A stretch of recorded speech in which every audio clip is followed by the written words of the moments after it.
Lecture 381 तुम्हारी और देव की शादी कर देंगे। सरगम को ऐसे रोता हुआ देखकर कृष को बुरा लगा। कृष सरगम के पास आया। उसने सरगम की आंखों से आंसू साफ करते हुए कहा, अंडस्को, अब तुम क्यों रो रही हो? क्या हुआ? सरगम ने कृष की तरफ देखकर कहा, अंडस्को, ये अभी तुम्हारी फैमिली ने क्या कहा? कृष बोला, अंडस्को, यही कि तुम्हारी और देव की शादी कर देंगे। ये सुनते ही सरगम फिर से रोने लगी। सरगम बोली, अंडस्को, इतने अमीर होने के बाद आपकी फैमिली देव सर की शादी मुझसे कर देंगे? कृष बोला, अंडस्को, हाँ कर देंगे। सरगम बोली, अंडस्को, क्यों मजाक करते हैं? आप भी जानते हो कि मैं कैसी जगह से आई हूँ। आप लोग इतने अमीर हो, इतनी बड़ी इंडस्ट्रीज है, इतने पैसे वाले हो और आप लोग देव की शादी मुझे करेंगे, क्यों मजाक कर रहे हो? कृष पंजों के बल बैठा और उसने सरगम का हाथ अपने हाथ में पकड़कर कहा, अंडस्को, तुम्हें पता है मैं देव का कौन हूँ? सरगम ने नम आंखों से नामे गर्दन हिला दी। कृष बोला, अंडस्को, मैं देव का चाचा लगता हूँ, लेकिन मैं देव से 2 साल छोटा हूँ। सरगम हैरानी से कृष को देखने लगी। कृष ने हंसकर कहा, अंडस्को, ये रहा मेरा इंट्रोडक्शन। अब मेरी बात सुनो। हमारी फैमिली के क्वालिटी है, हम लड़की देखते हैं, लड़की की फैमिली नहीं, ना ही उसका बैकग्राउंड देखते हैं। और तुमने देखा ना, मेरी फैमिली ने तुम्हें देखते ही पसंद कर लिया। तुम जानती नहीं हो तुमने क्या किया है। ये जो तुम्हारे पास लेटा है ना, इसने अपना इलाज सारी दुनिया में करा लिया, लेकिन इसे आराम नहीं मिला। इसे एक हफ्ता हो जाता है, ये सोता नहीं है, और सोता है तो 4 या 5 घंटे ही सो पाता है। और देखो तुम्हारी गोद में सिर रखकर कितनी शांति से सो रहा है। तुम ज्यादा कुछ मत सोचो, बस देव के साथ अपनी शादी के सपने देखो। सरगम बोली, अंडस्को, ये क्या इतना आसान है?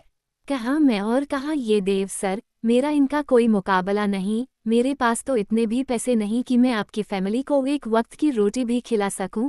मैं तो खुद आपके दिए हुए फ्लैट में रह रही हूँ, आपकी दी हुई नौकरी कर रही हूँ, और आप चाहते हैं अब मैं आपके घर की बहू भी बन जाऊं? कृष बोला, अंडस्को, हाँ यही चाहता है। देखो मुझे दुनियादारी की ज्यादा समझ नहीं है, लेकिन मेरे घर के बड़ों को है। सीनियर रघुवंशी इंसान को देखते ही पहचान जाते हैं कि वो कैसा है और कैसा नहीं, और सीनियर रघुवंशी ने तुम्हें देखकर पहचान लिया कि तुम ही देव की सच्ची लाइफ पार्टनर बन सकती हो। जब उन्हें कोई प्रॉब्लम नहीं है तो तुम्हें क्यों प्रॉब्लम है? और जरा दिल से मत सोचो, थोड़ा सा प्रैक्टिकल होकर सोचो। तुम्हारी शादी अगर देव से हो जाएगी तो कितना अच्छा होगा। तुम दोनों बहनों को एक छत मिल जाएगी, तुम्हारी सारी फाइनेंशियल प्रॉब्लम दूर हो जाएगी, और सबसे बड़ी बात, जिस दलदल से तुम आई हो उस दलदल से हमेशा के लिए निकल जाओगी। इससे बड़ी बात क्या होगी? क्या तुम नहीं चाहती कि तुम्हारी जिंदगी में ठहराव आ जाए? सरगम फिर से रोते हुए बोली, अंडस्को, मुझे यकीन नहीं आता। हो सकता है आपके घर की औरतें मुझे देखकर इनकार कर दें। कृष ने एक गहरी सांस लेकर कहा, अंडस्को, ऐसा कुछ नहीं होगा। सरगम, तुम अपने आप को देखो, तुम बहुत खूबसूरत हो, लेकिन मीरा से थोड़ी कम। सरगम ने हैरानी से कृष को देखा तो कृष ने हंसकर कहा, अंडस्को, अरे मजाक कर रहा हूँ। तुम दोनों बहनें बहुत खूबसूरत हो, और सीनियर रघुवंशी ने तो हरी झंडी दिखा ही दी। रही बात हमारे घर की औरतों की, तो तुम एक बार उनसे मिलेगी ना तो तुम्हें खुद ऐसा लगेगा कि तुम अपनी ही माँ से मिल रही हो। मेरी माँ, भाभी, दीदी सब बहुत अच्छे हैं, वो तुम्हें देखते ही एक्सेप्ट कर लेंगी। तुम ज्यादा मत सोचो, बस इतना ही सोचो कि अब तुम्हारी शादी देव से होने वाली है, और देखो तुम्हारा नसीब कितना अच्छा है। तुम आज ही रघुवंशी इंडस्ट्रीज में आए और आज ही तुम्हारी शादी फिक्स हो गई। अगर तुम दिल से नहीं सोचना चाहती तो दिमाग से सोचो। सरगम ने कहा, अंडस्को, ये तो आपकी फैमिली की बात हुई, देव सर का क्या? वो मुझसे शादी करेंगे। मेरा तो कोई फैमिली बैकग्राउंड नहीं, कोई स्टेटस नहीं, पढ़ाई भी ज्यादा नहीं की, सुंदरता के अलावा मेरे पास है ही क्या? कृष बोला, अंडस्को, देव को मैं समझा दूंगा, तुम टेंशन मत लो। वैसे भी देव तुम्हें छोड़ने वाला नहीं है। तुम देव की स्लीपिंग पिल्स हो, और अब वो तुम्हें हमेशा अपने साथ रखेगा। तो तुम ही बताओ किस रिश्ते से रखेगा वो तुम्हें अपने साथ? कृष ने सरगम को बहुत समझाया, और सरगम समझ भी गई कि शायद कृष्ण सही कह रहा है। उसे थोड़ा प्रैक्टिकल सोचना चाहिए, इतनी बड़ी फैमिली से रिश्ता जुड़ रहा है, वो भी बस एक ही दिन में। सरगम मन ही मन खुद से बोली, कितनी अच्छी फैमिली है, इन्होंने अपने बेटे को बस मेरे साथ देखा और शादी फिक्स कर दी। काश मेरे माँ बाप भी होते, वो भी मुझे इतना ही प्यार करते जितना देव के माँ पापा करते हैं। कृष खड़ा हुआ, उसने सरगम के सिर पर हाथ रखकर कहा, बहू रानी अब ज्यादा मत सोचो, बस तुम्हारा एक ही काम है, देव की थकावट को दूर करना, अब देव को सुला दो। इतना कहकर कृष वहां से चला गया। कृष सीधा कॉन्फ्रेंस रूम में आया, जहां सीनियर और जूनियर रघुवंशी बैठे हुए थे। दिव्यांश ने कृष को देखकर कहा, क्या नाम है इस लड़की का? कृष बोला, सरगम। हर्षवर्धन ने कहा, इस लड़की के माँ बाप से मीटिंग फिक्स करो, जितनी जल्दी हो सके देव और सरगम की शादी कर देते हैं। कृष बोला, एक बार देव से तो पूछ लेते। दिव्यांश ने कहा, तुम एक बात बताओ, क्या देव इस रिश्ते से मना करेगा? देव का सुकून है वो लड़की और अपने सुकून को तो अपने साथ रखेगा ना। कृष ने कहा, यही बात मैं सरगम को बोलकर आया हूँ, लेकिन फिर भी एक बार देव से तो पूछ ही लो। शिवाय बोला, देव से भी पूछ लेंगे, लेकिन फिलहाल इस लड़की के बारे में तो बताओ, कौन है? इसके माँ बाप कौन है? कहाँ से आई है? कृष बोला, शिवाय भाई झूठ नहीं बोलूंगा और ना ही बोलना चाहता और ना ही सरगम चाहेगी कि आप लोगों के सामने वो झूठी साबित हो। सच बात तो ये है कि सरगम की सिर्फ एक बहन है, माँ बाप नहीं है। सरगम वही लड़की है जिसके साथ देव रात बिताना चाहता था, यानी आप समझ सकते हो कि सरगम कोई कॉल गर्ल हो सकती है, मतलब वो ऐसी है नहीं, मतलब बहुत सारी लड़कियों को मजबूर करते हैं ना, सरगम भी उसी में से एक है। लेकिन टाइम रहते मैंने सरगम और उसकी बहन मीरा को बचा लिया। उसके बाद जो कुछ भी कृष को देव और सरगम के बारे में पता था, कृष ने सब कुछ रघुवंशी फैमिली के सामने बोल दिया। सारी बात सुनने के बाद अभिमान खड़ा होकर बोला, मुझे नहीं लगता ये शादी होनी चाहिए। सरगम का कोई स्टेटस नहीं, बैकग्राउंड नहीं, माँ बाप नहीं, आप किस बेस पर सरगम की शादी देव से कर रहे हैं? क्या कहेंगे आप सोसाइटी में कि देव की शादी आप एक ऐसी लड़की से कर रहे हैं जो उल्टे सीधे काम करती थी? अभिमान की बात सुनकर शिवाय को गुस्सा आ गया और शिवाय गुस्से में खड़ा होकर अभिमान से बोला, पहली बात तो ये तुम्हारी शादी की बात नहीं हो रही, दूसरी बात ये कि उल्टे सीधे काम वो मजबूरी में करने वाली थी, उसने किया नहीं है, यानी वो लड़की अब भी पवित्र है। तीसरी बात, तुम्हें बड़ों के बीच में बोलने के लिए किसने कहा? अभिमान भी गुस्से में बोला, लेकिन उस लड़की का कोई स्टेटस तो होना चाहिए।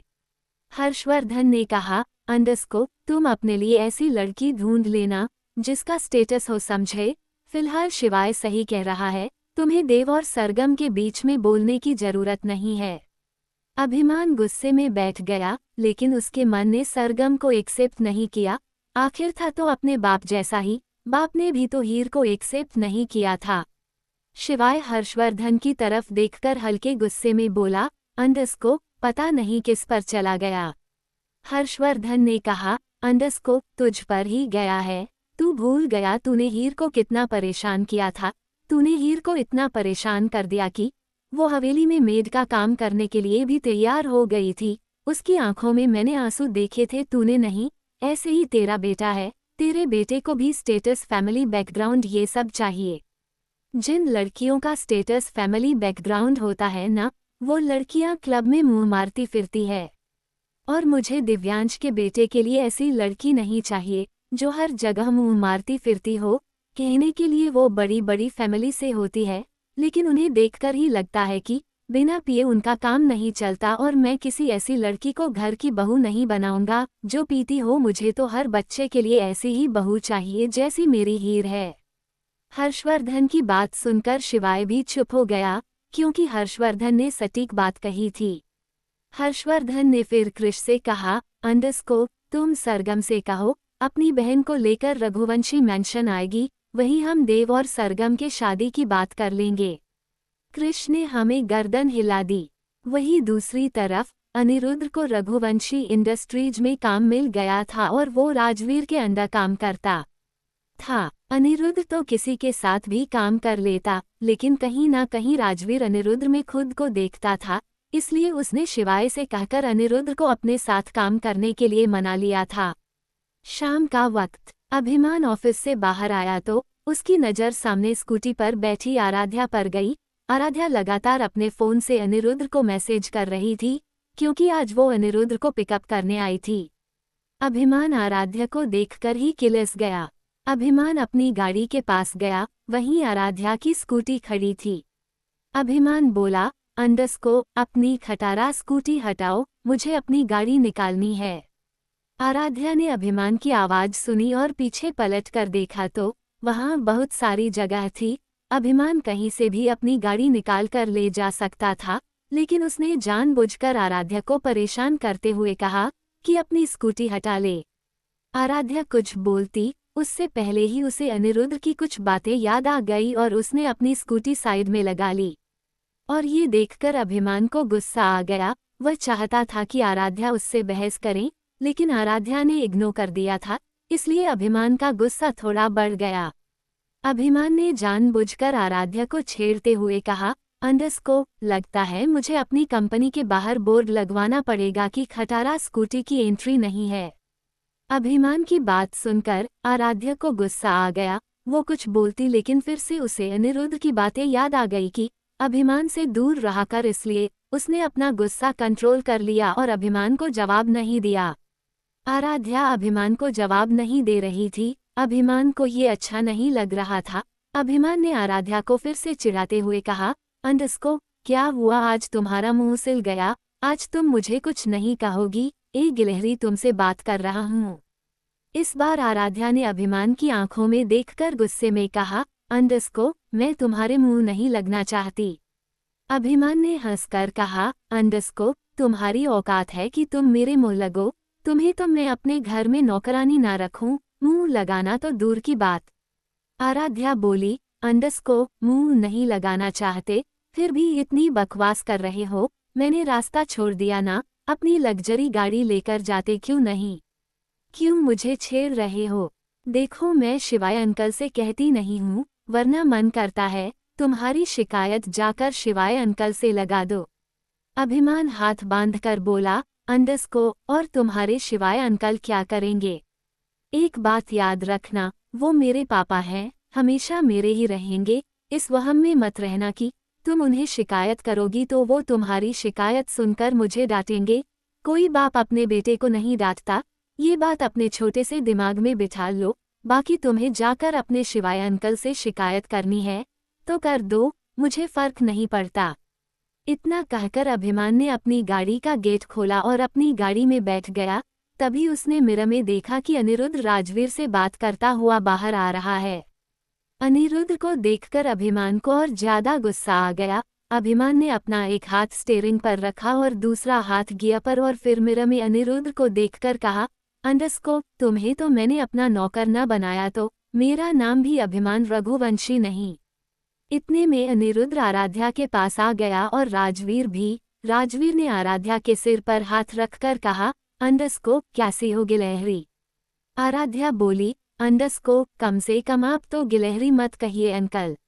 राजवीर ने हंसकर कहा, अंडस्को, लेकिन तुम हो गिलहरी एकदम प्यारी सी, मुझे तो समझ नहीं आता अभिमान तुमसे इतना लड़ता क्यों है, जबकि तुम तो इतनी प्यारी हो कि मैं बता नहीं सकता। तुम्हारा कॉलेज खत्म हो गया? आराध्या बोली, अंडस्को, नहीं, बस लास्ट ईयर के एग्जाम है, उसके बाद हो जाएगा। राजवीर ने कहा, अंडस्को, तो कॉलेज खत्म करने के बाद तुम भी हमारी कंपनी ज्वाइन कर लो। 382 मैं मना कर दूंगा। सरगम में अनिरुद्ध की तरफ देखा। अनिरुद्ध बोला, अंडस्को, नहीं अंकल, ये ऑफिस ज्वाइन नहीं करेगी, इसकी पढ़ाई खत्म होगी, मैं इसके लिए लड़का देखूंगा, इसकी शादी कर दूंगा, उसके बाद ये जाने और उसका पति जाने। ये सुनते ही सरगम ने अनिरुद्ध के सीने पर एक जोर से पंच मारा और अनिरुद्ध उसकी तो हंसी छूट गई। अनिरुद्ध के साथ साथ राजवीर भी हंसने लगा। राजवीर बोला, अंडस्को, क्या बात है अनिरुद्ध, तू तो बिल्कुल माँ के जैसे बात कर रहा है।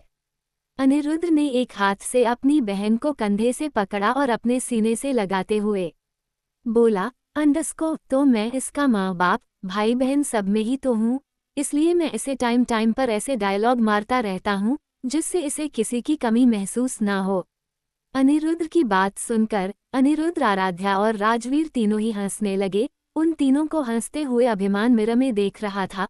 वो तीनों हंस रहे थे, लेकिन अभिमान के दिल में तो जैसे ज्वालामुखी फटने को तैयार था। अभिमान गुस्से में स्ट्रिंग पर हाथ मारता हुआ बोला, अंडस्को, इन दोनों भाई बहन ने तो मेरा फूफा भी मुझसे छीन लिया, मैं भी देखता हूँ कब तक मुझसे क्या क्या छीनते हैं।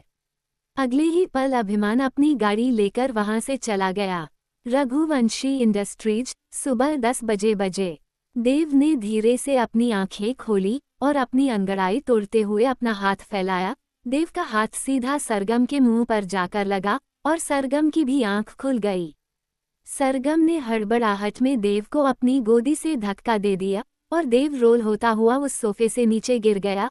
अगले ही पल दोनों एक दूसरे को आंखें फाड़े देख रहे थे और तभी दोनों को एक साथ याद आ गया कि कल दोपहर 2 बजे से वो दोनों साथ में है। देव ने अपना एक हाथ अपने सिर के नीचे रखा और हल्का सा टेढ़ा होकर सरगम को देखकर कहा, अंडस्को, कमाल की लड़की हो तुम, दुनिया में कोई ऐसी दवाई नहीं जो मुझे सुला सके और तुम्हारी गोद में सिर रखते ही सो जाता हूँ। सच कहता हूँ सरगम, बहुत अच्छी नींद आई। सरगम कुछ बोल नहीं रही थी, उसे कहीं ना कहीं देव से थोड़ी सी शर्म आ रही थी, क्योंकि देव के साथ उसका रिश्ता पक्का हो गया था। वो कुछ नहीं बोली और अपनी गोदी को हल्का हल्का रब करने लगी, क्योंकि उसकी गोदी में बहुत दर्द हो रहा था। आखिर कितने ही घंटे से उसने देव का भारी भरकम सिर अपनी गोदी में जो रखा हुआ था। सरगम सोफे से उठ गई, लेकिन उसके पैर हाथ सब दर्द कर रहे थे, क्योंकि देव तो आराम से सोया था, लेकिन सरगम बैठे बैठे सोई थी, जिस वजह से उसकी पूरी बॉडी पेन कर रही थी। सरगम जैसे तैसे उठी और जैसे ही 2 कदम बढ़ी, उसका पैर देव के पैर में लग गया और वो धड़ाम से देव के ऊपर जा गिरी। अगले ही पल देव जानबूझकर दर्द से करहाता हुआ बोला, अंडस्को, है भगवान, दिखने में तो तुम बहुत हल्की फुल्की सी हो, लेकिन ऐसा लगा जैसे मेरे ऊपर अंजनी पर्वत गिर गया हो। सरगम तो आंखें फाड़े देव को ही देख रही थी। फिर वो जल्दी से उठने लगी, लेकिन उसकी बॉडी बहुत ज्यादा पेन कर रही थी, जिस वजह से वो एक बार फिर डिसबैलेंस हो गई और देव के ऊपर जा गिरी। देव बोला, अंडस्को, देखो मैं बहुत शरीफ हूँ, इतना चिपका चिपकी अच्छी बात नहीं, मैंने तुम्हें बस सोने के लिए हायर किया है। इसका मतलब ये नहीं कि तुम जब मन करोगी मेरे ऊपर आकर गिर जाओगी, और ये मत समझना कि मैं तुमसे प्यार करने लगूंगा, क्योंकि मैं तो। देव ने इतना ही कहा था कि तभी उसके केबिन का गेट खोला। केबिन के बाहर कृष खड़ा था। कृष को देखकर सरगम और देव दोनों ही जल्दी से खड़े होने लगे। देव तो खड़ा हो गया, लेकिन सरगम तो धीरे से खड़ी हो रही थी। देव ने बाजू पकड़कर फिर सरगम को भी खड़ा कर लिया। कृष ने सरगम को देखा और बोला, अंडस्को, सरगम तुम घर जाओ। सरगम जाने लगी, तभी देव बोला, अंडस्को, सरगम तुम रहती कहाँ हो? आज रात भी तो सोना है। सरगम ने हैरानी से पलटकर देव को देखा तो देव ने अपने दांत दिखा दिए।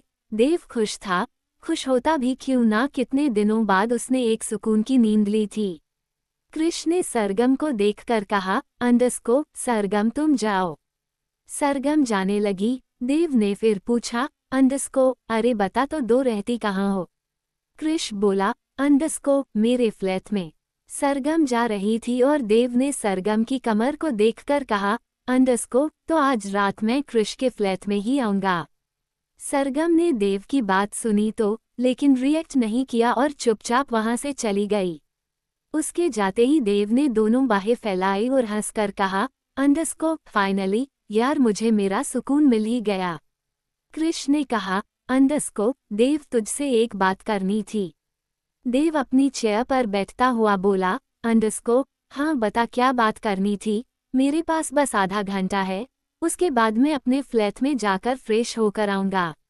कृष बोला, अंडस्को, तेरी और सरगम की शादी फिक्स हो गई। ये सुनते ही देव की आंखें हैरानी से फैल गई। वो अपने शहर से खड़ा हुआ और चिल्लाकर बोला, अंडस्को, क्या मेरी और सरगम की शादी फिक्स हो गई? किसने की शादी फिक्स कैसे की, मतलब तू क्या बोल रहा है, मुझे समझ नहीं आता। कृष बोला, अंडस्को देख मेरी बात ध्यान से सुन, कल जब तू सरगम को अपने केबिन में लेकर आया था तब तू सो गया था। उसके बाद सीनियर रघुवंशी और जूनियर रघुवंशी के बीच जो बातें हुई वो सारी बातें कृष ने देव को बता दी और देव आंखें फाड़े सब कुछ सुन रहा था। देव को यकीन नहीं था कि वो किसी लड़की की गोद में सिर रखकर सो जाएगा और उसके घर वाले उसकी शादी फिक्स कर देंगे। देव ने कहा, अंडस्को कृष तूने उनको आधी अधूरी बात क्यों बताई, पूरी क्यों नहीं बताई, उन्हें क्यों नहीं बताई कि मैं संजना के अलावा किसी से शादी नहीं करूंगा। कृष ने थोड़ा गुस्से में कहा, अंडस्को देव बोलने से पहले सोच तो लिया कर, संजना डाइवोर्सी है और तू उससे शादी करेगा, घर वाले कभी नहीं मानेंगे, कभी भी नहीं। देव ने कहा, अंडस्को कृष घर वालों की सोच का मैं कुछ नहीं कर सकता, क्या एक डाइवोर्सी औरत शादी नहीं कर सकती, उसे क्या जीने का हक नहीं है। कृष ने देव को समझाते हुए कहा, अंडस्को देख चल मान लेते हैं कि तू संजना से प्यार करता है और ये भी मान लेते हैं कि उसका डिवोर्स में उसका कोई हाथ नहीं और उसे अपनी जिंदगी जीने का पूरा हक है, लेकिन ये भी तो सोच संजना तुझे छोड़कर चली गई थी, उसे गए हुए हफ्ता भी नहीं हुआ कि तो फिर से संजना के सपने देखने लगा। देव ने कहा, अंडस्को देख मैं मानता हूँ कि उस रात मेरा और संजना का झगड़ा हुआ था और संजना ने मेरे साथ ब्रेकअप कर लिया था, लेकिन वो फोन पर बहुत रो रही थी और मैं उससे वादा कर चुका हूँ कि मैं उससे शादी करूंगा और रघुवंशी अपने वादे से नहीं पीछे हटते। कृष को देव पर गुस्सा आ रहा था, लेकिन उसने अपना गुस्सा कंट्रोल कर लिया। वो जानता था संजना अच्छी लड़की नहीं थी, उसका पहला डिवोर्स क्यों हुआ इसका रीजन संजना कभी नहीं बताती थी, लेकिन जहां तक कृष ने पता किया था, संजना ने पैसों के लिए अपने से दुगने उम्र के आदमी से शादी कर ली थी और फिर उसे डिवोर्स देकर एक अच्छी खासी मोटी रकम वसूल कर ली थी, और इसीलिए कृष को देव के लिए संजना पसंद नहीं थी। एक ये भी रीजन था कि कृष सरगम की शादी करवाना चाहता था ताकि देव संजना को भूल जाए। कृष को लगता था अगर देव और सरगम शादी कर लेंगे और एक साथ रहेंगे तो संजना अपने आप उनकी जिंदगी से चली जाएगी। कृष ने कई बार देव को समझाने की कोशिश की थी, लेकिन देव की सुई घूम फिर कर संजना पर ही अटक जाती थी। पता नहीं संजना ने देव पर क्या जादू कर दिया था कि देव और संजना कई बार लड़ते थे और उसके बाद भी देव संजना के ही गुण गाता था। कृष ने अपना गुस्सा कंट्रोल किया और देव की दोनों बाजू पकड़कर उसे सोफे पर बैठाया और बड़े प्यार से बोला, अंडस्को चल तू जो कह रहा है वो ठीक है, तू एक बात बता संजना तुझसे शादी क्यों नहीं करती। उद्धरण चिन्ह। देव बोला, अंडस्को यही हमारी फैमिली की वजह से, वो कहती है कि मेरी फैमिली संजना को कभी एक्सेप्ट नहीं करेगी और मुझे भी यही लगता है कि हमारी फैमिली संजना को कभी एक्सेप्ट नहीं करेगी और इसलिए मैं तो शादी के बाद संजना के फ्लैट में ही शिफ्ट हो जाऊंगा।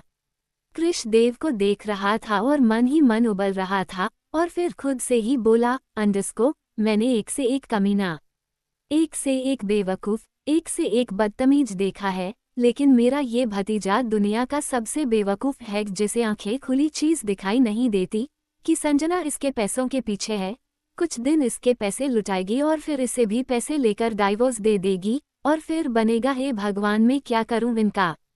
कृष बोला, अंडस्को मेरी बात सुनो, देख मैं सीनियर रघुवंशी को समझाने की कोशिश की थी, लेकिन सीनियर रघुवंशी तेरी और सरगम की शादी फिक्स कर चुके हैं। देव गुस्से में बोला, अंडस्को तो मैं जाकर मना कर दूंगा। कृष एक बार फिर अपना गुस्सा कंट्रोल किया। वैसे तो कृष को इतना गुस्सा आ रहा था कि देव का मुंह तोड़ दे, लेकिन देव उम्र में उसे 2 साल बड़ा था, इसलिए तोड़ नहीं सकता था। कृष बोला, अंडस्को देख एक काम करते हैं, तू सरगम से शादी कर ले, क्योंकि ऐसे तो अच्छा नहीं लगता ना कि संजना के साथ रहेगा और सोने के लिए सरगम के पास जाएगा। तू समझ रहा है ना मैं क्या कह रहा हूँ। देव कुछ बोलता उससे पहले ही कृष ने फिर से देव को समझाते हुए कहा, अंडस्को मेरी बात ध्यान से सुन, तू सरगम से शादी कर ले, उसके बाद जब तेरी बीमारी ठीक हो जाएगी तो तू सरगम को डाइवोर्स दे दियो, और जब तू सरगम को डाइवोर्स दे देगा तो तू भी संजना जैसा हो जाएगा और उसके बाद हमारी फैमिली को संजना से शादी करने में कोई प्रॉब्लम नहीं होगी। समझ रहा है ना? तू भी डाइवोर्सी संजना पहले से डाइवोर्सी, तू भी कमीना संजना पहले से ही कामिनी, तू भी हराम संजना पहले से ही हरामन। तुम दोनों की जोड़ी तो फिट हो जाएगी। मेरे कहने का मतलब है जितना संजना गिरी हुई है तू भी उतना गिर जा, तभी तो तुम दोनों की शादी होगी। देव गुस्से में कृष को देख रहा था। कृष ने देव की गाल पर हाथ लगाकर कहा, अंडरस्को, देख सिचुएशन को समझ। मैंने सीनियर रघुवंशी को बड़ी मुश्किल से समझाया है। तू सरगम से शादी कर ले और उसके बाद जब तेरी बीमारी ठीक हो जाएगी तो उसे छोड़ देना और कोई भी बहाना मार देना। फाइनली बहुत सारा समझाने के बाद देव को समझ आ गया कि कृष सही कह रहा है। वह सरगम से फिलहाल शादी कर लेता है, उसके बाद जब वह ठीक हो जाएगा तो सरगम को डाइवोर्स दे देगा। देव ने कुछ सोचकर कहा, अंडरस्को, ठीक है, लेकिन मैं संजना से मिलकर ही डिसीजन लूंगा। संजना का नाम देव के मुंह से सुनकर कृष की मुट्ठी फिर से कस गई, लेकिन कृष एक बार फिर अपना गुस्सा कंट्रोल कर लिया। कृष बोला, अंडरस्को, देख तू संजना से कहेगा तो संजना मना ही करेगी। कोई औरत चाहे वो जैसी भी हो, कमीनी हो, घटिया हो, गिरी हुई हो, वो ये नहीं चाहती कि उसका बॉयफ्रेंड किसी और से शादी कर ले। देव ने कृष की तरफ देखकर कहा, अंडरस्को, तू संजना को इतनी घटिया बातें कैसे कह सकता है? वो तेरी होने वाली बहू है। कृष ने कहा, अंडरस्को, अरे मजाक भी ना करूं, आपकी संजना है भी तो तुझसे 3 साल बड़ी। देव ने इस बार कुछ नहीं कहा और अपना फोन निकालकर संजना को मैसेज करने लगा। थोड़ी देर बाद संजना का ही फोन आ गया। देव संजना से बात करने के लिए अपने केबिन की दूसरी तरफ चला गया और उससे मुस्कुरा कर बातें करने लगा। कृष देव को ही देख रहा था। कृष का खून तो सूख रहा था लेकिन फिलहाल कुछ कर नहीं सकता था। कृष मन ही मन खुद से कहा, अंडरस्को, इस संजना को तेरी जिंदगी से भी निकाल कर फेंक नहीं दिया तो मेरा नाम भी कृष नहीं, हमारे घर की बहू तो सरगम ही बनेगी। कृष वहां से उठकर चला गया। कृष का फ्लैट, रात का वक्त। कृष अपने फ्लैट के बाहर खड़ा हुआ, बेल बजा रहा था और तभी मीरा ने गेट खोला। कृष ने मीरा को देखा तो उसकी नज़रें मीरा पर भी टिक गई। मीरा ने एक वाइट कलर की फ्लोरल प्रिंट की मैक्सी ड्रेस पहनी थी जो उसके एंकल लेंथ तक थी और उसका घेरा बहुत ज्यादा था जिसमें वो बहुत खूबसूरत लग रही थी। मीरा ने मेकअप नहीं किया था, फिर भी उसके चेहरे पर ओरिजिनल ग्लो आ रहा था। मीरा कृष को देखकर फिर से सहम गई। कृष ने कहा, अंडरस्को, छुटकी अंदर आ जाऊं। मीरा ने रास्ता छोड़ दिया और कृष अंदर आ गया। कृष ने नजर घुमाई तो सरगम सोफे पर बैठी हुई लैपटॉप पर काम कर रही थी। कृष बोला, अंडरस्को, क्या बात है, मेरा लैपटॉप भी हथिया लिया। सरगम ने जैसे ही कृष की तरफ देखा, सरगम की आंखें फिर से भर आई। कृष समझ गया कि सरगम की आंखें क्यों भर आई। उसने अपनी आंखें बंद की और मन ही मन बोला, अंडरस्को, अभी ऑफिस में इसके पति को समझा कर आया हूँ, अब फिर से इसे समझना पड़ेगा। कभी कभी लगता है लाइफ खराब हो गई।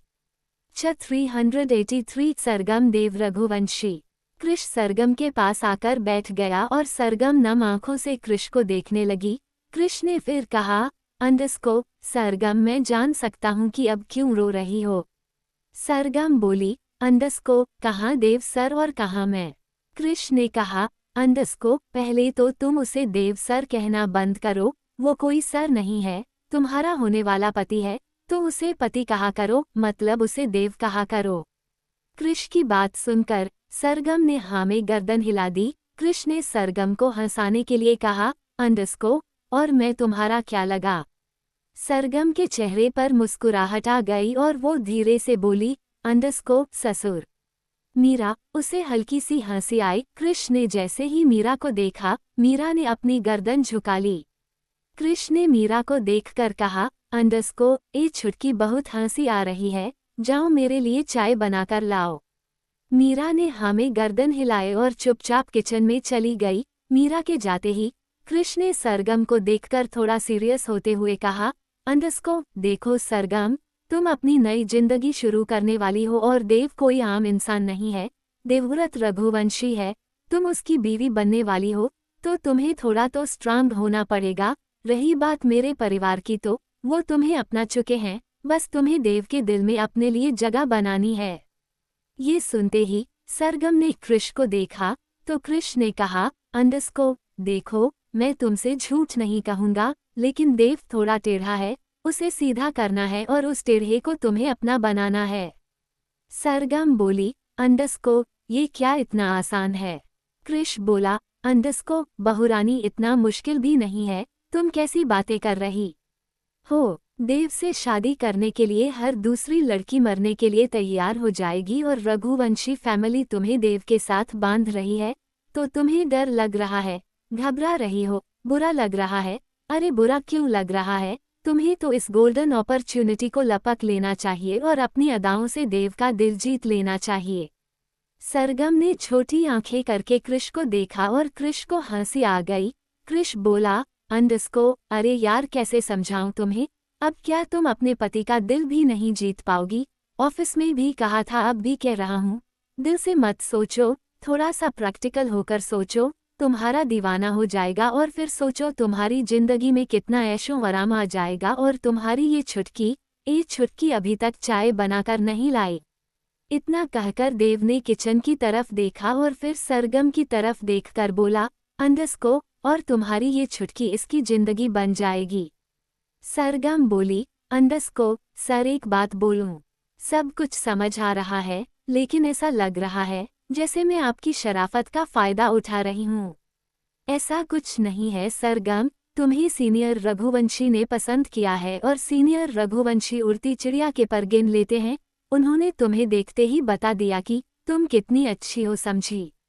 कृष ने एक बार फिर सरगम को समझाते हुए कहा।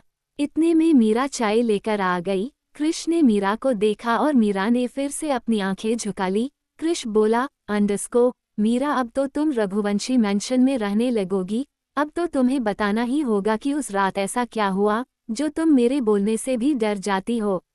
रघुवंशी मैंशन। कृष ने गाड़ी रघुवंशी मैंशन के बाहर रोकी। कृष के बराबर में सरगम बैठी थी और पीछे मीरा। कृष ने पूरे रास्ते ना जाने कितनी बार मीरा को फ्रंट मिरर में देख लिया था। कृष का मन मीरा को देखकर भरता ही नहीं था, चाहे वो अपने दिल को कितना भी समझा ले, लेकिन उसकी आंखें बार बार मीरा की तरफ चली ही जाती थी। कृष गाड़ी से उतरा और वो घूमकर सरगम की तरफ गया। उसने सरगम की साइड का गेट खोला और सरगम को उतरने के लिए कहा।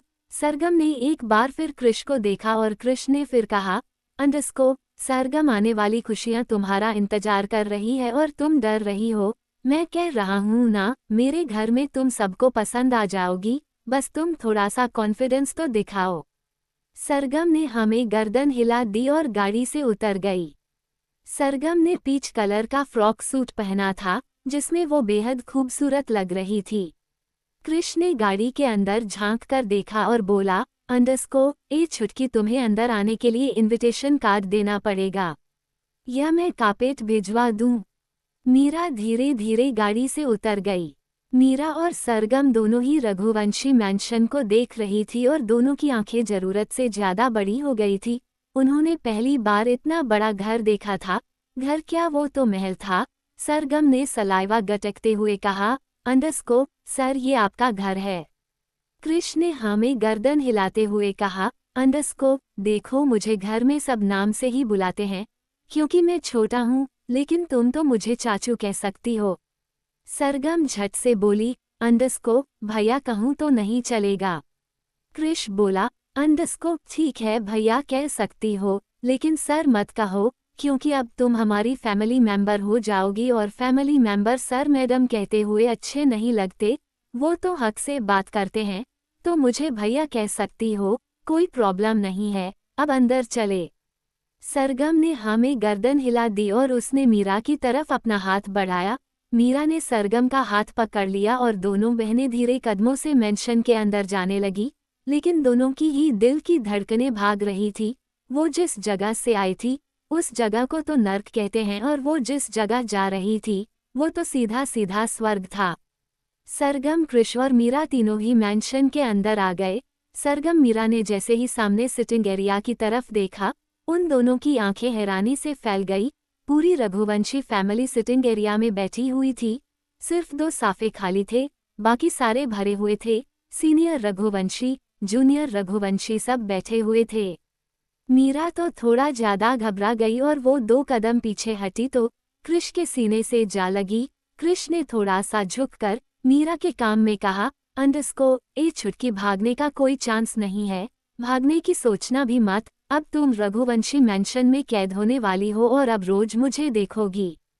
मीरा की तो पहले ही दिल की धड़कनें बढ़ी हुई थी। कृष की बात सुनकर वो तो और ज्यादा घबराने लगी। उसने कसकर सरगम का हाथ पकड़ लिया।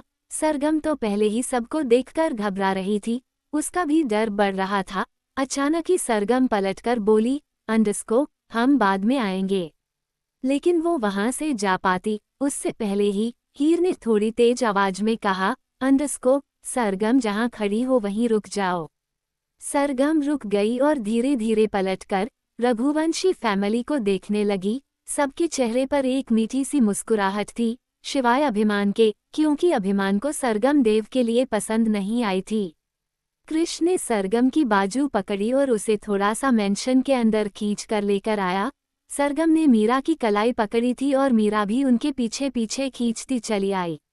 कृष ने सरगम को एक सोफे पर बैठाया और मीरा चुपचाप सरगम के पास सिर झुकाए खड़ी रही। मीरा को तो इतना डर लग रहा था कि उसने तो रघुवंशी फैमिली की तरफ आंख उठाकर भी नहीं देखा। हीर बोली, अंडरस्को, सरगम, डरने की जरूरत नहीं है, आज से हम सब तुम्हारा परिवार है। बस तुम हमें एक बात बताओ, तुम्हें हमारे देव से शादी करने में कोई प्रॉब्लम तो नहीं है? सरगम ने आंख उठाकर कृष को देखा और कृष ने ना में गर्दन हिला दी। सरगम ने भी ना में ही गर्दन हिलाते हुए कहा, अंडरस्को, नहीं, कोई प्रॉब्लम नहीं है। अभिमान ने तंज भरी मुस्कान के साथ कहा, अंडरस्को, प्रॉब्लम होगी भी क्यों? इतनी अमीर खानदान की बहू बनने जा रही हो, इस खानदान की बहू बनना तो सौभाग्य की बात है और तुम देखो, बिना कुछ किए इस खानदान की बहू बन रही हो। वैसे तुम्हारा सरनेम क्या है? सरगम की आंखों से पानी बह गया और मीरा वो भी सिर झुकाए चुपचाप अपने आंसुओं को कंट्रोल करने की कोशिश कर रही थी। सरगम ने कृष को देखा तो कृष ने उसे शांत रहने का इशारा किया। हर्षवर्धन ने अभिमान की तरफ देखकर कहा, अंडरस्को, तुम्हें हमने समझाया था ना, लेकिन उसके बाद भी तुम्हारी जुबान को ज्यादा ही चलने लगी। अभिमान बोला, अंडरस्को, बड़े पापा, मैं बस पूछ रहा हूँ, सरगम का सरनेम क्या है? कम से कम जिस लड़की को हम अपने घर की बहू बना रहे हैं, उसका सरनेम तो पता ही होना चाहिए। और तभी पीछे से देव की आवाज आई, अंडरस्को, सरगम का नाम है सरगम देव रघुवंशी। शिवाय ने अभिमान की तरफ देखकर मुस्कुरा कर कहा, अंडरस्को, सुन लिया तुमने, क्या नाम है सरगम का? उसका सरनेम भी सुन लिया होगा। अभिमान कुछ नहीं बोला। देव आगे आया। हर्षवर्धन ने पूछा, अंडरस्को, तुम्हें कोई प्रॉब्लम तो नहीं है सरगम से शादी करने में?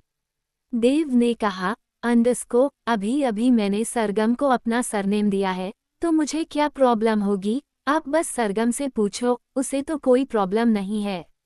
सरगम ने ना में ही गर्दन हिलाते हुए कहा, अंडरस्को, मुझे भी कोई प्रॉब्लम नहीं है। ये सुनते ही पूरी रघुवंशी फैमिली खुश हो गई। हीर ने रूही की तरफ देखकर कहा, अंडरस्को, तो चलो दोनों की सगाई आज ही कर देते हैं। हर्षवर्धन बोला, अंडरस्को, नहीं, ये क्या बात हुई कि आज ही कर देते हैं? अरे हमारे खानदान की पहली शादी है, कुछ तो मेरी इज्जत का ख्याल करो। आज बस सरगम को नेग के तौर पर कंगन दे दो, बाकी सगाई तो बाद में होगी।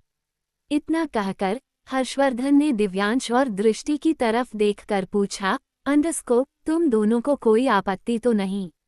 दृष्टि ने मुस्कुरा कर कहा, अंडरस्को, चाचू, मुझे क्या प्रॉब्लम होगी? मैं तो खुश हूँ कि आखिर देव की शादी हो रही है और वो भी ऐसी लड़की से जिसके साथ देव को सुकून भी मिलता है। हर्षवर्धन ने पूछा, अंडरस्को, दृष्टि, अच्छे से सोचकर जवाब देना। सरगम तुम्हारे सामने है, उसकी कोई फैमिली नहीं, वो बहुत ज्यादा एजुकेटेड भी नहीं है। ऐसा ना हो कि कल को तुम्हें महसूस होने वालों की देव के लिए सरगम अच्छी लड़की नहीं है। दृष्टि ने ना में गर्दन हिलाते हुए कहा, अंडरस्को, चाचू कैसी बातें करते हो? मैं भी तो दिव्यांश के लायक नहीं थी। कहाँ दिव्यांश एक बिजनेस टाइकून और कहाँ मैं अंधी। लेकिन फिर भी इस घर में मुझे इज्जत मिली, दिव्यांश का प्यार मिला और सरगम तो कितनी सुंदर है और प्यारी भी, और मुझे आपकी पसंद पर कभी शक नहीं होगा। आखिरकार सब देव और सरगम की शादी के लिए मान गए, शिवाय अभिमान के, लेकिन अभिमान ने भी देव और सरगम को इग्नोर कर दिया। थोड़ी देर बाद हीर उठकर अपने कमरे में गई और वहां से कंगन लेकर आई। हीर ने कंगन देव के हाथ में रखते हुए कहा, अंडस्को, ये कंगन तुम्हारे बड़े पापा ने मुझे दिलवाए थे और तभी मैंने सोचा था कि घर में जिसकी शादी पहले होगी उसी की बहू को ये कंगन दूंगी। अब तुम सरगम को ये कंगन पहना दो। देव ने कृष की तरफ देखा तो कृष ने कंगन पहनाने का इशारा किया। देव सरगम के पास गया और पंजों के बल बैठ गया। उसने सरगम का हाथ पकड़ा तो महसूस किया कि सरगम का हाथ डर के मारे ठंडा है। देव ने सरगम को कंगन पहनाते हुए कहा, अंडस्को, डरो मत, सब ठीक है। देव ने सरगम को कंगन पहना दिए और सरगम की आंखों से हल्का सा पानी बह गया। दृष्टि ने एक नौकर से मिठाई मंगाई और सरगम के पास आई। उसने सरगम को मिठाई खिलाते हुए कहा, अंडस्को, सरगम, अब हम सब तुम्हारे अपने ही हैं और भला अपनों के सामने कैसा हिचकिचाना। दृष्टि ने फिर मीरा को मिठाई खिलाते हुए कहा, अंडस्को, तो ये है तुम्हारी छोटी बहन। तुम्हारी छोटी बहन भी तुम्हारी तरह ही खूबसूरत है। अचानक ही कृष्ण ने हीर की तरफ देखकर कहा, अंडस्को, अच्छा माँ, आपने अपने कंगन तो देव की वाइफ को दे दिए और मेरी वाइफ को क्या दोगी। हीर बोली, अंडस्को, तेरी वाइफ के लिए और कंगन बनवा दूंगी। कृष्ण ने मीरा की तरफ देखकर कहा, अंडस्को, माँ, थोड़े छोटे कंगन बनवाना, क्योंकि उसके हाथ बहुत नाजुक से हैं, एकदम गुड़िया जैसे। हीर बोली, अंडस्को, तूने भी किसी को देख रखा है तो बता दे, दोनों चाचा भतीजे की शादी एक साथ ही कर देंगे। कृष हीर के पैरों के पास जाकर बैठ गया और अपना सिर हीर के गोद में रखकर बोला, अंडस्को, नहीं माँ, अभी तो नहीं है, पर जब होगी तो सबसे पहले आपसे मिलवाऊंगा। कुछ देर ऐसे ही बातें होती रही। सरगम मीरा वहां बैठी तो थी, लेकिन अभी भी वो दोनों उस जगह में कंफर्टेबल महसूस नहीं कर रही थी। सरगम खड़ी होकर बोली, अंडस्को, अब हम जाए। दृष्टि ने कहा, अंडस्को, जाए? कहाँ जाए? आज से तुम यहीं रहोगी। इतना कहकर उसने एक नौकर की तरफ देखकर कहा, अंडस्को, देव का सामान कृष के कमरे में शिफ्ट कर दो, आज से सरगम देव के कमरे में रहेगी। दृष्टि ने फिर सरगम और मीरा की तरफ देखकर कहा, अंडस्को, तुम दोनों बहनें आराम से इस घर में रहो, हम लोगों के साथ बैठो उठो बातें करो, कुछ दिन में अपने आप ही इस माहौल में ढल जाओगी। सरगम ने हमें गर्दन हिला दी।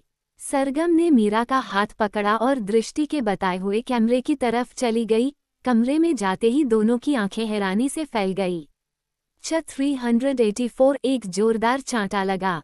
सरगम और मीरा जब देव के कमरे में आए तो उनकी तो आंखें खुली की खुली रह गई। वो कमरा बहुत खूबसूरत था। उस कमरे के बेड के ऊपर देव की बड़ी सी फोटो लगी हुई थी।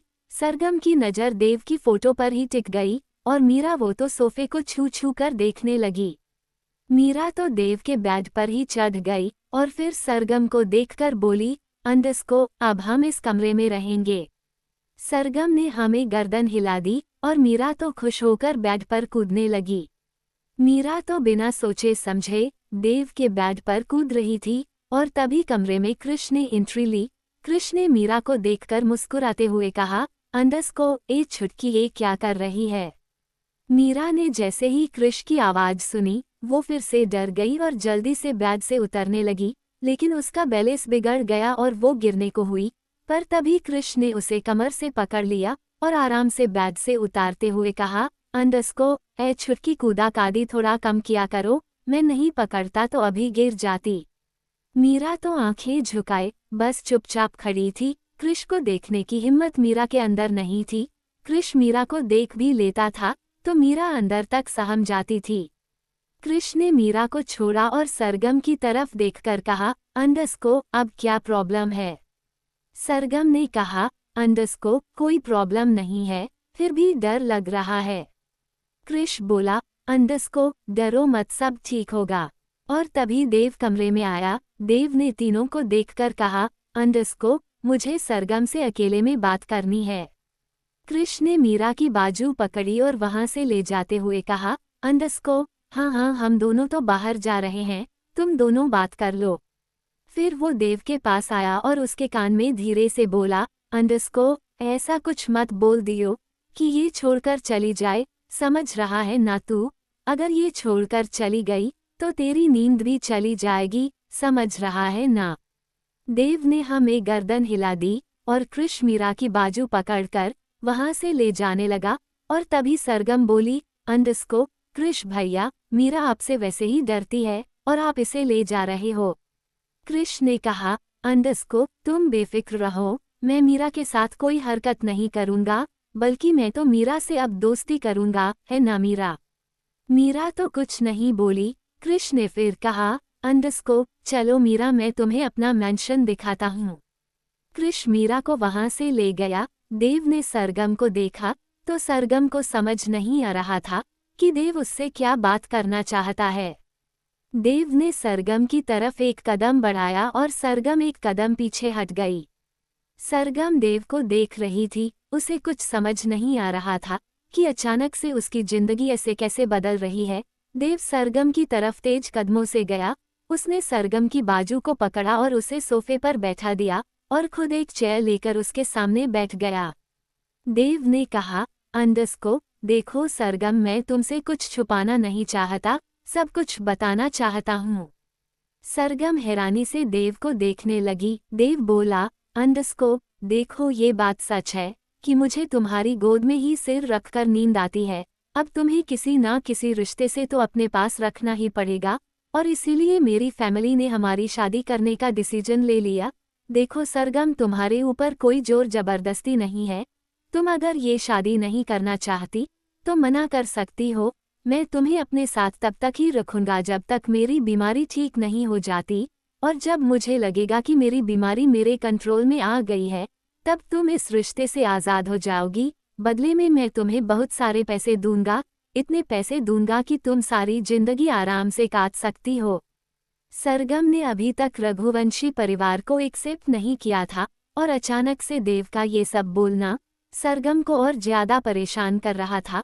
वो इतना तो समझ गई थी कि देव को शादी में कोई इंटरेस्ट नहीं है। उसकी आंखों से आंसू बहने लगे। देव ने सरगम के आंसू को देखकर कहा, अंडस्को, देखो प्लीज मुझे समझने की कोशिश करो, तुम्हें रुलाने का मेरा कोई इरादा नहीं था। इतना कहकर देव ने सरगम की आंखों से आंसू साफ किए। देव ने अपने दोनों हाथ सरगम के गाल पर रख कर कहा, अंडस्को, देखो मैं तुम्हारी और तुम्हारी बहन की पूरी रिस्पॉन्सिबिलिटी लेने के लिए तैयार हूँ। मैं सच कहता हूँ, जब हमारा डाइवोर्स होगा तब तुम बिल्कुल भी नहीं पछताओगी। मैं तुम्हें बहुत पैसे दूंगा, समझ रही हो ना? सरगम ने हिम्मत करते हुए कहा, अंडस्को, और आपकी फैमिली जब उन्हें पता चलेगा कि आप इस शादी से खुश नहीं हैं तब, या फिर जब पता चलेगा कि हम डाइवोर्स ले रहे हैं फिर?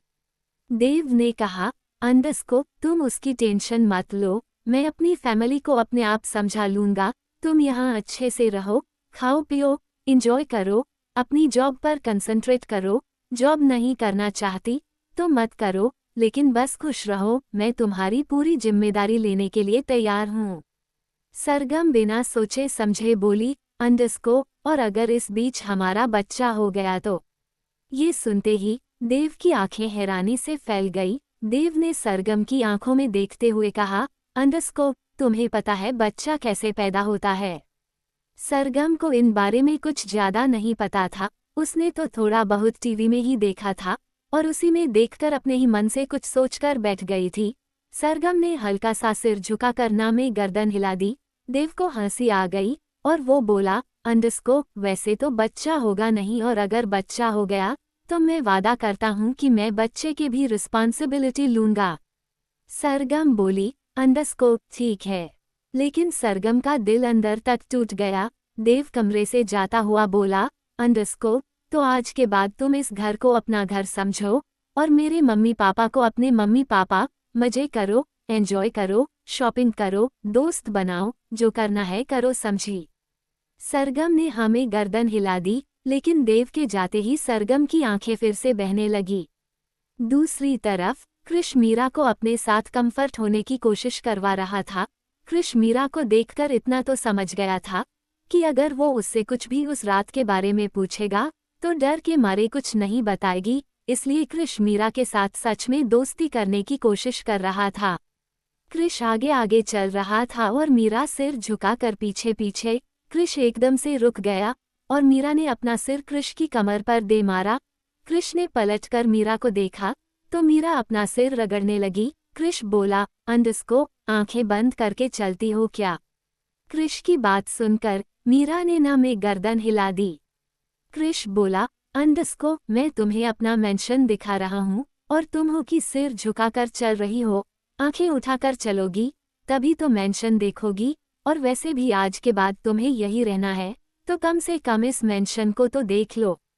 मीरा ने कृष की तरफ देखा और हाँ में गर्दन हिला दी। कृष मन ही मन खुद से बोला, अंडस्को, बस गर्दन मटकानी ही आती है और तो कुछ आता नहीं। कृष मीरा गार्डन में थे। कृष ने गार्डन की तरफ इशारा करते हुए कहा, अंडस्को, ये देख रही हो कितना बड़ा गार्डन है?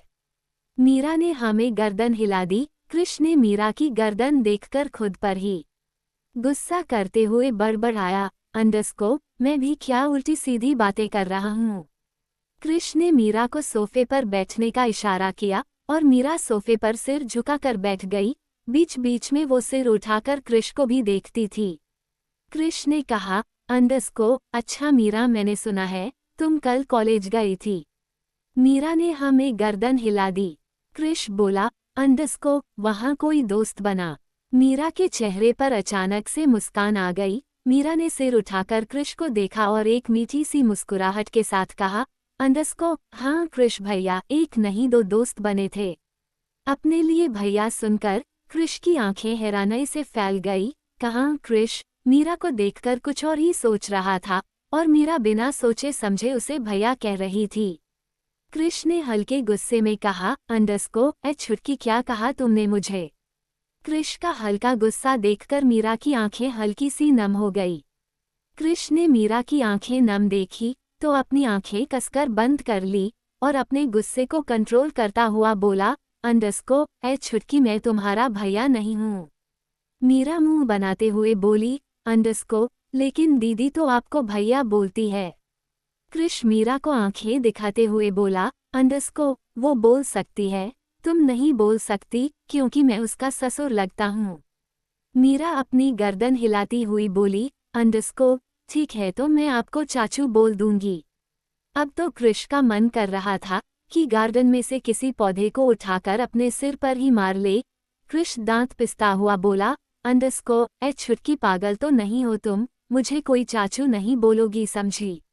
मीरा मुंह बनाते हुए बोली, अंडस्को, तो फिर मैं आपको क्या बोलूं? कृष बोला, अंडस्को, जो सब बोलते हैं वही बोलो, सिंपल सा शब्द कृष, सब मुझे कृष बोलते हैं, तुम भी कृष बोलो। मीरा मुंह बनाते हुए बोली, अंडस्को, लेकिन आप तो मुझसे बहुत बड़े हैं। कृष बोला, अंडस्को, इतना भी बड़ा नहीं हूँ, 6-7 साल बड़ा हूँ, समझी? मीरा आंखों में पानी लेकर बोली, अंडस्को, दी से तो आप 5 साल बड़े हैं, दी तो आपको भैया बोलती है और आप मुझसे 7 साल बड़े हैं, तो मैं आपको नाम से बुलाऊं, ये तो बैड हैबिट है ना। कृष खड़ा हो गया और गार्डन में इधर उधर चक्कर लगाने लगा और फिर मीरा की तरफ एक कदम बढ़ा। मीरा तो डर के मारे हल्की सी पीछे हो गई। कृष मीरा की तरफ आया, उसने मीरा की आंखों में देखकर एक एक शब्द को प्यार से कहा, अंडस्को, तुम मुझे मिस्टर रघुवंशी कहोगी? मीरा ने हाँ में गर्दन हिला दी। कृष अभी भी मीरा से दूर नहीं हुआ, बल्कि उसका चेहरा मीरा के चेहरे के काफी करीब था। कृष ने धीरे से कहा, अंडस्को, क्या कहोगी तुम मुझे? मीरा अपनी लड़खड़ाती जुबान में बोली, अंडस्को, मिस्टर रघुवंशी। कृष अब जाकर मीरा से दूर हुआ। कृष के दूर होते ही मीरा झट से खड़ी हो गई और कृष से 10 कदम की दूरी बनाते हुए बोली, अंडस्को, मिस्टर रघुवंशी, अब मैं जाऊं? कृष ने हाँ में गर्दन हिला दी और मीरा वहां से भागती हुई जाने लगी। मीरा पूरी स्पीड से भाग रही थी और तभी उसकी टक्कर अभिमान से हो गई। जैसे ही उसकी टक्कर अभिमान से हुई, अभिमान को गुस्सा आ गया। अभिमान के हाथ में ग्रीन टी थी जो अभिमान और मीरा दोनों के ऊपर गिर गई। ग्रीन टी ज्यादा गर्म नहीं थी, इसलिए दोनों में से कोई नहीं जला। लेकिन अभिमान को गुस्सा आ गया। अभिमान ने गुस्से में अपने हाथ में पकड़ा हुआ कप गार्डन में फेंककर चिल्लाया, अंडरस्कोप, दिखाई नहीं देता, अंधी हो, क्यों भाग रही थी? तुम्हारे पीछे क्या कोई भूत लगा हुआ है जो तुम इतनी स्पीड से भाग रही थी? तुम्हारी वजह से मेरे कपड़े खराब हो गए। पता नहीं सीनियर रघुवंशी को क्या हो गया है जो कूड़ा कबाड़ा उठाकर घर में ले आते हैं। मैं तो पहले ही उन दोनों भाई बहन से परेशान था, अब तुम दोनों बहनें भी आ गई। मीरा तो चुपचाप आंखें झुकाए रो रही थी। अभिमान इतनी तेज चिल्लाकर मीरा को डांट रहा था कि कृष को सुनाई दे गया। कृष तेज कदमों से मीरा और अभिमान के पास आया। कृष ने मीरा को रोते हुए देखा तो अभिमान से कहा, अंडरस्कोप, अभिमान बहुत हुआ, तुम्हारी प्रॉब्लम क्या है? घर में मेहमान पर कोई इतना चिल्लाता है। अभिमान ने कृष से कहा, अंडरस्कोप, देख मेरा दिमाग पहले ही बहुत खराब है और खराब मत कर। एक तो मुझे समझ नहीं आता कि तुमने इन दोनों बहनों के अंदर क्या देखा जो तुम इन दोनों बहनों को उठाकर इस घर में ले आए। अरे हमारे घर में नौकर भी तब रखे जाते हैं जब उनका इंटरव्यू लिया जाता है, और एक ये दोनों बहनें हैं जिन्हें तुम बिना सोचे समझे यहाँ ले आए, और ये जानते हुए भी कि ये दोनों बहनें क्या धंधा करती हैं।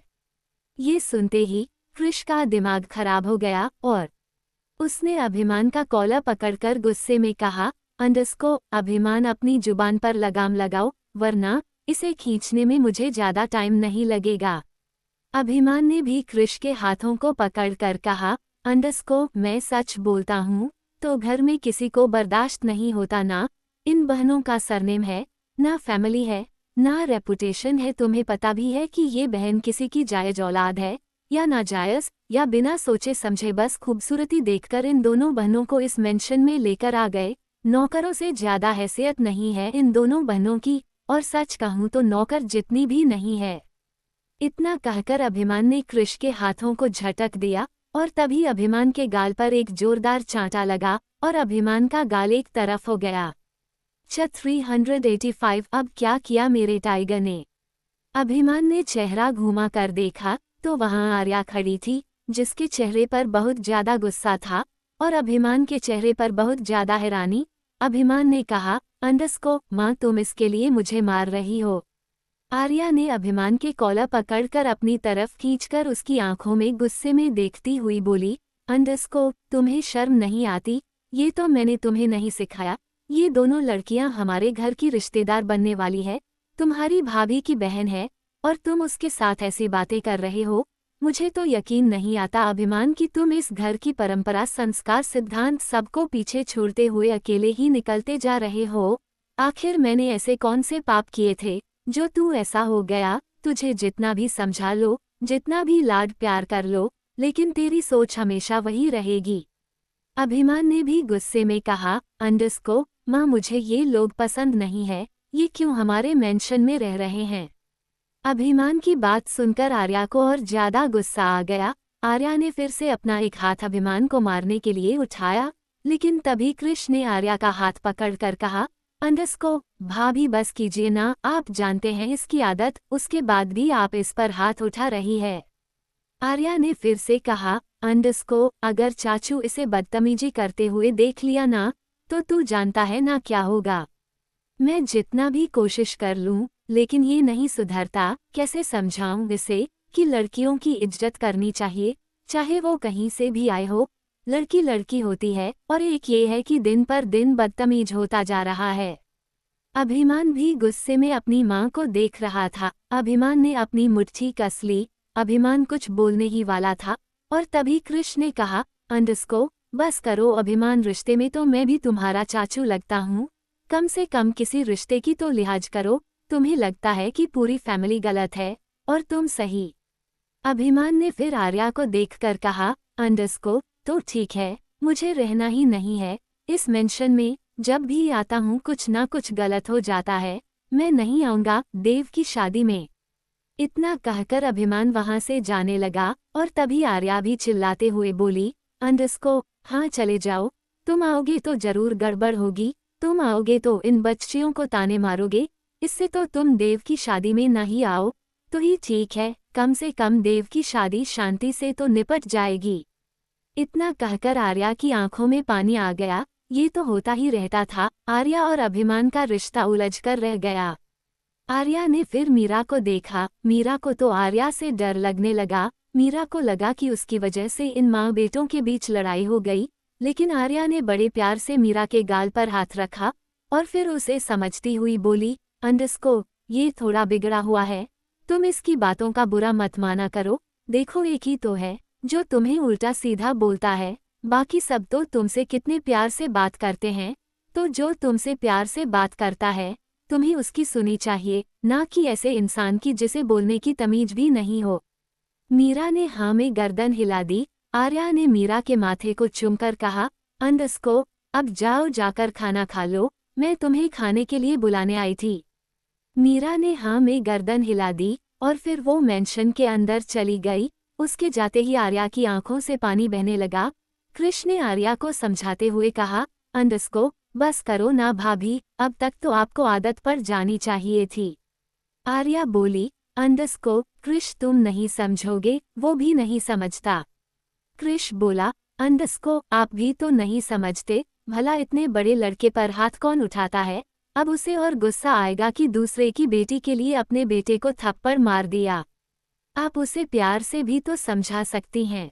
आर्या अपने आंसू पोंछते हुए बोली, अंडस्को, कृष तुमसे कुछ छुपा हुआ थोड़ी है, बचपन से तो देख रहे हो कितना समझाती हूँ मैं अभिमान को, लेकिन उसे समझना ही नहीं। ये सब तुम्हारे शिवाय भाई की वजह से हुआ है।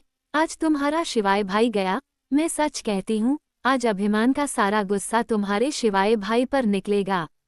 इतना कहकर आर्या ने अपनी साड़ी का पल्लू अपनी कमर पर टांगा और गुस्से में मेंशन के अंदर आ गई। शिवाय जो कि सिटिंग एरिया में बैठा हुआ था, उसने आर्या को देखा तो एकदम से खड़ा हो गया।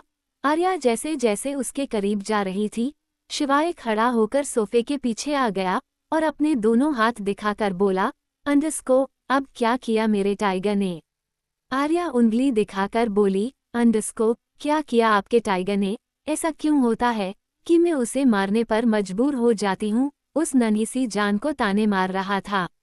शिवाय बोला, अंडस्को, तो तुमने उसे थप्पड़ मार दिया। आर्या ने शिवाय को आंखें दिखाते हुए कहा, अंडस्को, मार दिया, मैं तो एक और मारने वाली थी, लेकिन कृष ने मुझे पकड़ लिया। अगर कृष मुझे नहीं पकड़ता तो एक और चांटा मारती।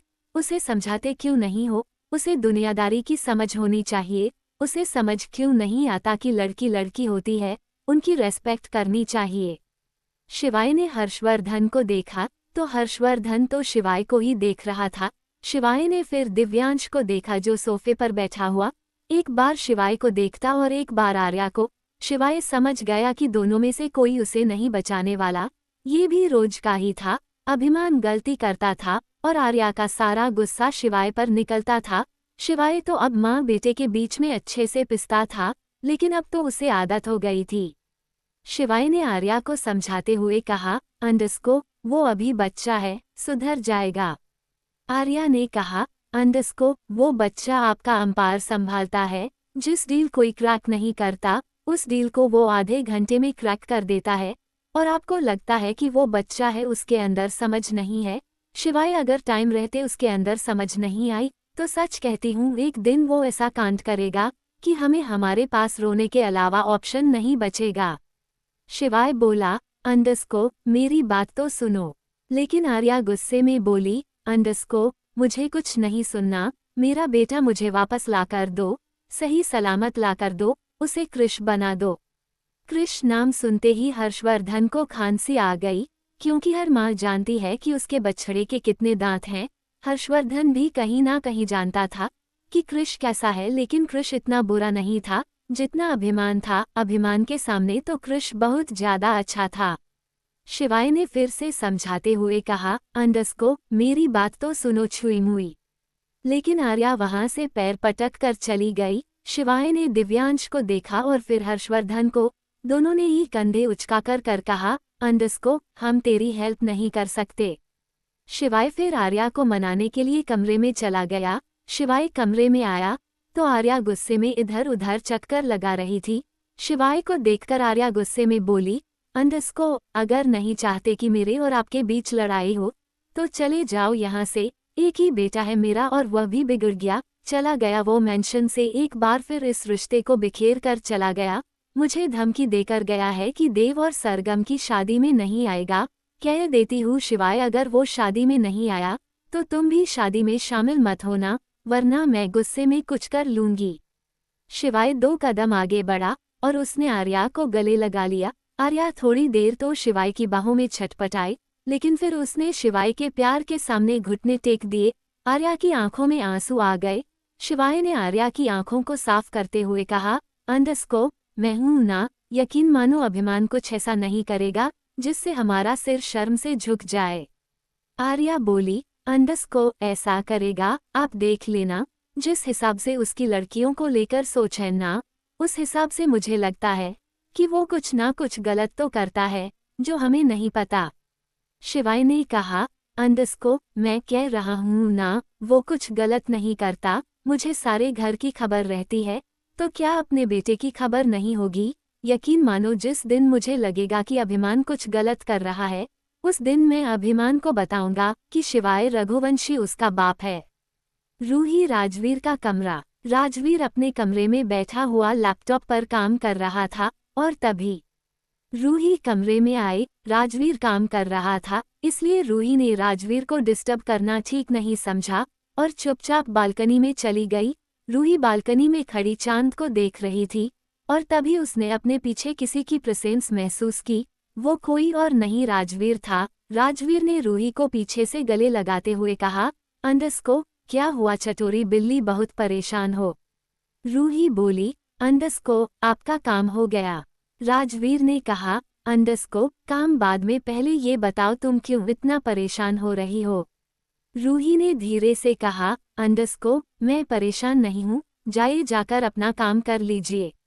राजवीर बोला, अंडरस्को, देखो रूही, तुम ऐसे परेशान रहोगी तो मैं काम नहीं कर पाऊंगा, तो प्लीज मुझे बताओ कि तुम परेशान क्यों हो? उद्धरण चिन्ह। रूही ने पलट के राजवीर को गले लगा लिया और उदास भारी लहजे में बोली, अंडरस्को, सरगम और देव की सगाई में युग नहीं आएगा। राजवीर बोला, अंडरस्को, मुझे क्या पता आएगा या नहीं आएगा? रूही बोली, अंडरस्को, वो आपसे नाराज है, आप जाकर बात कर लो ना। राजवीर अपनी पकड़ कसते हुए बोला, अंडरस्को, तुम चाहती हो कि मैं उससे जाकर माफी मांगूं? रूही बोली, अंडरस्को, माफी मांगने के लिए नहीं कहा, बात करने के लिए कहा है।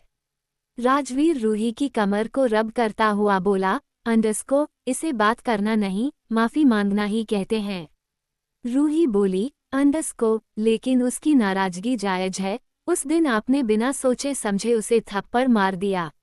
राजवीर बोला, अंडरस्को, देखो मैं मानता हूँ कि मुझे कुछ गलतियाँ हुई है, लेकिन तुम भी जानती हो उस सिचुएशन में मेरी जगह कोई भी होता तो वही करता, और तुम भी तो उसे मारने पर उतारू हो गई थी।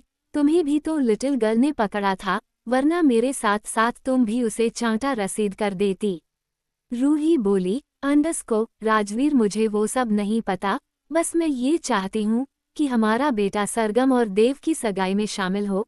आप उससे बात करो, डांटो या फिर थप्पड़ मारो, लेकिन मैं चाहती हूँ कि पूरा परिवार इस शादी में शामिल हो। थोड़ी देर रूही राजवीर वैसे ही खड़े रहे। राजवीर समझ रहा था कि रूही के दिल पर क्या बीत रही है। राजवीर भी ज्यादातर बिजनेस में बिजी रहता था और युग घर में ही नहीं रहता था, और रूही ने तो बहुत पहले ऑफिस जाना छोड़ दिया था। राजवीर बोला, अंडरस्को, रूही, तुम फिर से ऑफिस ज्वाइन कर लो, तुम्हारा वक्त कट जाएगा। रूही ने ना में गर्दन हिलाते हुए कहा, अंडरस्को, नहीं, मुझे ऑफिस ज्वाइन नहीं करना, लेकिन मैं चाहती हूँ कि मेरा युगवीर वापस से मेंशन आ जाए। आखिरकार राजवीर ने कहा, अंडरस्को, देखो रूही, मैं वादा नहीं करता, लेकिन तुम्हारे बेटे से बात जरूर करूँगा। दिव्यांश और दृष्टि का कमरा। दिव्यांश और दृष्टि दोनों के बीच जब से लड़ाई हुई थी तब से बातचीत नहीं हुई। दिव्यांश हमेशा की तरह बिजी रहता था और दृष्टि ने दिव्यांश से बात करना ठीक नहीं समझा। ये बात कहीं ना कहीं दिव्यांश जानता था कि दृष्टि उससे नाराज है और बस मतलब से ही बात करती है, बाकी उन दोनों के बीच में कोई बात नहीं होती थी। दृष्टि हमेशा की तरह बालकनी में टगे झूले पर बैठी हुई थी। दिव्यांश बालकनी में आया और वो दृष्टि की तरफ देखकर बोला, अंडरस्को, दृष्टि, अब तो खुश हो, तुम्हारे बेटे की शादी हो रही है, वो भी उसकी पसंद की लड़की से, और तुम्हारा चेहरा भी बता रहा है कि तुम्हें सरगम पसंद है। दृष्टि ने कोई जवाब नहीं दिया। दिव्यांश दृष्टि के पास झूले पर ही बैठ गया। दृष्टि उठकर जाने लगी तो दिव्यांश ने उसका हाथ पकड़कर कहा, अंडस्को, शिकंजी, क्या नाराज ही रहोगी? तुम जिस बात से नाराज थी, अब तो वो वजह भी खत्म हो गई, अब क्यों मुझसे नाराज हो? मेरे पास तो वैसे ही वक्त नहीं होता कि मैं तुम्हारे साथ टाइम बिताऊं, थोड़ा बहुत वक्त होता है तो तुम गुस्सा होकर बैठ जाती हो। दृष्टि अपना हाथ छुड़वाती हुए बोली, अंडस्को, दिव्यांश, मुझे नींद आ रही है, छोड़िए मुझे। दिव्यांश भी हल्के गुस्से में बोला, अंडस्को, इसलिए 1 घंटे से यहाँ बैठी थी, तब तुम्हें नींद नहीं आई, अब मैं तुमसे बातें करने के लिए तुम्हारे पास आकर बैठ गया, तो तुम सोना चाहती हो। दृष्टि ने अपना हाथ छुड़ाते हुए कहा, अंडस्को, हाँ, क्योंकि पिछले 1 घंटे से मुझे नींद नहीं आ रही थी, लेकिन अब आ रही है। इतना कहकर दृष्टि अंदर जाने लगी, लेकिन दिव्यांश ने दृष्टि की कलाई पकड़कर अपनी तरफ खींच लिया। दृष्टि दिव्यांश के सीने से जा लगी और अगले ही पल दिव्यांश ने दृष्टि की कमर पर अपने दोनों हाथ लपेटे हुए कहा, अंडस्को, तुम जानती हो कि मैं तुम्हें 1 मिनट में मना लूंगा, फिर भी इतना गुस्सा करती हो।